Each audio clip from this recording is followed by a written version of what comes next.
नमस्ते माय viewers, welcome two माय channel. आज मैं आपके लिए ऐसे मंत्र लाई हूँ जो भगवान शंकर के 5वें अवतार है। ये मंत्र आपके अंदर रहने वाले भय को नाश करेंगे, आपके शत्रु को विनाश करेंगे, आपके अंदर नकारात्मक ऊर्जा को दूर करेंगे, नेगेटिव स्पिरिट को नियंत्रित करेंगे, शनि राहु मंगल को नियंत्रित करेंगे। चलिए आज हम काल भैरव का मंत्र को 21 बार जप करेंगे। ओम काल भैरवाय विद्महे कठोर रूपाय धीमहि तन्नो भैरव प्रचोदयात्।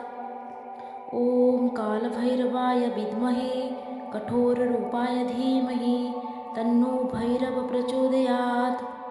ओम काल भैरवाय विद्महे कठोर रूपाय धीमहि तन्नो भैरव प्रचोदयात्। ओम काल भैरवाय विद्महे कठोर रूपाय धीमहि तन्नो भैरवः प्रचोदयात्। ओम काल भैरवाय विद्महे कठोर रूपाय धीमहि तन्नो भैरवः प्रचोदयात्। ओम काल भैरवाय विद्महे कठोर रूपाय धीमहि तन्नो भैरवः प्रचोदयात्। ओम काल भैरवाय विद्महे कठोर रूपाय धीमहि तन्नो भैरवः प्रचोदयात्। ओम काल भैरवाय विद्महे कठोर रूपाय धीमहि तन्नो भैरवः प्रचोदयात्। ओम काल भैरवाय विद्महे कठोर रूपाय धीमहि तन्नो भैरवः प्रचोदयात्। ओम काल भैरवाय विद्महे कठोर रूपाय धीमहि तन्नो भैरवः प्रचोदयात्।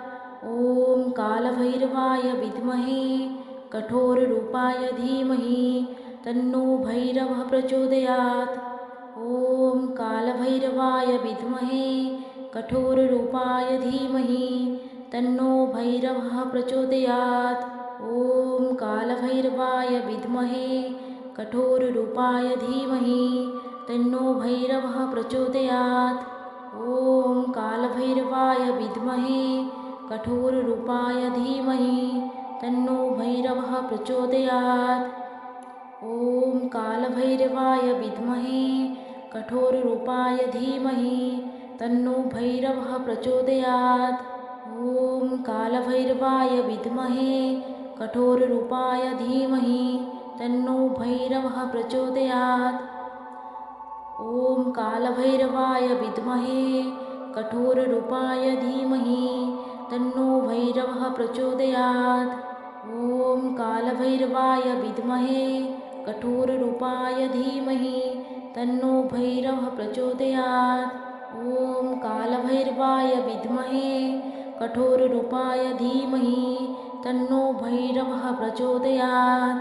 ओम काल भैरवाय विद्महे कठोर रूपाय धीमहि तन्नो भैरवः प्रचोदयात्। ओम काल भैरवाय विद्महे कठोर रूपाय धीमहि तन्नो भैरवः प्रचोदयात्।